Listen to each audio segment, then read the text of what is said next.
Ada seseorang yang tadi malam kamu ceritakan masalahmu kepadanya.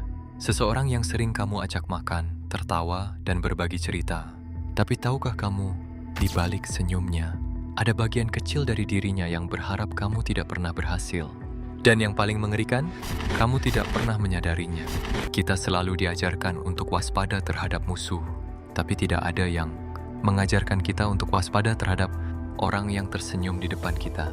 Psikologi gelap menyebut mereka bukan sebagai musuh, mereka jauh lebih berbahaya dari itu. Musuh bisa kamu hindari, musuh bisa kamu deteksi, tapi teman palsu, mereka ada di mejamu, mereka ada di kontakmu, mereka ada di ruangan yang sama saat kamu merayakan keberhasilanmu. Di video ini, kita tidak akan membahas teman palsu secara umum. Kita akan membedah tanda-tanda yang tersembunyi, yang halus, yang hampir mustahil kamu lihat kecuali kamu tahu apa yang harus kamu cari. Dan setelah video ini selesai, mungkin kamu akan melihat seseorang dengan cara yang sangat berbeda. 2 tahun lalu, Arif kehilangan pekerjaannya. Di hari itu, ada satu orang yang langsung menelepon, sebut saja Bagas. Setiap minggu Bagas ada, menemani, mendengarkan, bahkan membantu cari lowongan kerja. Tapi 8 bulan kemudian, Arif diterima di perusahaan baru dengan gaji 2 kali lipat dari sebelumnya. Ia kirim pesan ke Bagas, tidak ada balasan. Ia hubungi lagi keesokan harinya. Lagi sibuk bro. Setelah itu, Bagas perlahan menghilang. Tanpa drama, tanpa alasan, hanya tidak ada lagi. Arif masih bingung sampai hari ini.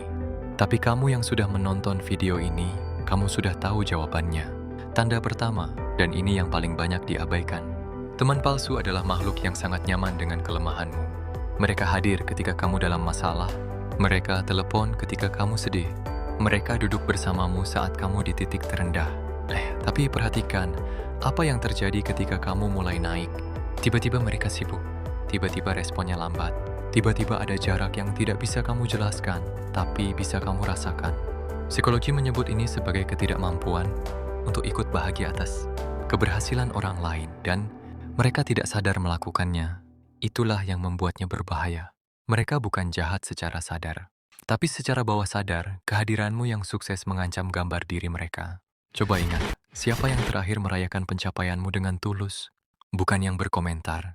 Bukan yang bilang, wah, keren. Tapi yang benar-benar gembira seolah itu pencapaian mereka sendiri. Jika kamu kesulitan menjawab, mungkin ada sesuatu yang perlu kamu pertanyakan. Sinta baru saja berhasil membuka usaha kecilnya setelah setahun menabung. Dengan gemetar ia ceritakan ke sahabatnya Lina. Lina tersenyum. Wah serius kamu buka usaha? Keren sih. Tapi kamu tahu kan banyak yang gagal di tahun pertama. Sinta pulang dengan perasaan yang aneh. Bukan sedih. Bukan marah. Tapi ada sesuatu yang hilang. Semangat yang tadi membara tiba-tiba terasa redup. Ia tidak tahu apa yang baru saja terjadi padanya. Tapi itu bukan pujian. Itu adalah operasi kecil, dan Lina baru saja mencuri kepercayaan dirinya. Tanda kedua lebih halus, dan justru karena halus ia lebih merusak. Pernahkah kamu menceritakan sesuatu yang kamu banggakan, dan responnya terasa aneh? Bukan penolakan, bukan kritik langsung, tapi ada kata yang selalu muncul. Satu kata kecil yang mencuri semua kegembiraan itu. Wah Karen, tapi biasanya kan susah itu. Bagus sih, tapi orang lain udah duluan, mantap. Tapi kamu yakin bisa lanjut? Ini bukan saran, ini bukan kepedulian. Psikolog menyebutnya pujian yang menyisipkan racun di dalamnya. Tujuannya satu, menjaga kamu tetap di level yang sama dengan mereka. Karena jika kamu naik terlalu tinggi, mereka tertinggal. Dan ego mereka tidak sanggup menerima itu. Bedakan ini dengan kritik yang tulus. Kritik yang tulus tidak muncul langsung setelah pujian. Ia datang dalam konteks berbeda, dengan niat yang jelas untuk membantumu berkembang. Kalau setiap kali kamu berbagi kabar baik, ada bagian dari dirimu yang justru merasa kecil setelahnya, bukan kamu yang salah. Itu desain dari percakapan tersebut. Dani pernah menceritakan satu hal yang sangat personal kepada temannya, Hendra, soal masalah rumah tangganya yang hampir retak. Ia percaya Hendra karena mereka sudah berteman lebih dari 10 tahun. 2 minggu kemudian, istrinya pulang dengan mata merah. Ternyata beberapa orang di lingkaran pertemanan mereka sudah tahu. Ketika Dani konfrontasi, Hendra menjawab tenang. Aku cerita ke mereka karena aku khawatir sama kamu. Aku minta mereka doain, dan kalimat itu terdengar begitu tulus, begitu peduli. Tapi Dani tidak pernah minta didoakan. Ia hanya minta didengarkan. Tanda ketiga adalah yang paling licik. Bayangkan kamu pernah menceritakan sesuatu yang sangat personal, sesuatu yang hanya dipercayakan kepada satu orang, dan suatu hari, entah bagaimana, orang lain tahu. Ketika kamu konfrontasi, jawabannya selalu sama. Aku cerita ke dia karena aku khawatir soal kamu. Aku minta pendapatnya, karena ini serius. Aku cuma mau bantu. Ini bukan kepedulian. Ini adalah pelanggaran kepercayaan yang dibalut dengan bungkus altruisme. Orang yang menyebarkan rahasia dengan dalih kepedulian melakukannya karena satu, alasan utama mereka ingin tampak relevan di mata orang lain. Rahasiamu adalah mata uang sosial mereka. Dan setiap kali kamu menceritakan sesuatu yang sensitif, tanpa kamu sadari, kamu sedang membiayai popularitas mereka. Tes sederhana, pernah sengaja ceritakan sesuatu yang kecil tapi terasa pribadi, hanya kepada satu orang. Lalu lihat apakah informasi itu berpindah. Kalau iya, kamu baru saja menemukan siapa yang tidak bisa kamu percaya. Reza baru saja diterima di program beasiswa luar negeri. Ia umumkan di grup pertemanan dan mayoritas memberi selamat. Tapi ada satu pesan dari Fajar yang berbeda. Hahaha, serius lo? Gue kira lo bercanda mau daftar. Emang sanggup jauh dari rumah? Reza ketawa. Semua orang ketawa. Tapi malamnya, saat sendiri, ada kalimat itu yang terus berputar di kepalanya. Emang sanggup? Ia mulai ragu, mulai bertanya pada dirinya sendiri, dan ia tidak sadar bahwa dua kata dari Fajar baru saja berhasil melakukan sesuatu yang tidak bisa dilakukan siapapun, melemahkan keyakinannya. Tanda keempat seringkali terasa, menyenangkan di permukaan, humor, lelucon, candaan, di antara teman. Tapi ada jenis candaan yang berbeda, yang tidak terasa seperti tawa, tapi terasa seperti tusukan kecil yang diikuti senyum. Ih, kamu emang gampang sukses. Dari sana juga udah dibantu. Jangan sombong ah, nanti jatuh lagi kayak dulu. Hahaha, kamu serius. Aku kira kamu bercanda mau coba itu. Itu bukan candaan. Itu kompetisi yang disamarkan. Persaingan yang tidak berani tampil terbuka, maka ia menggunakan humor sebagai senjata.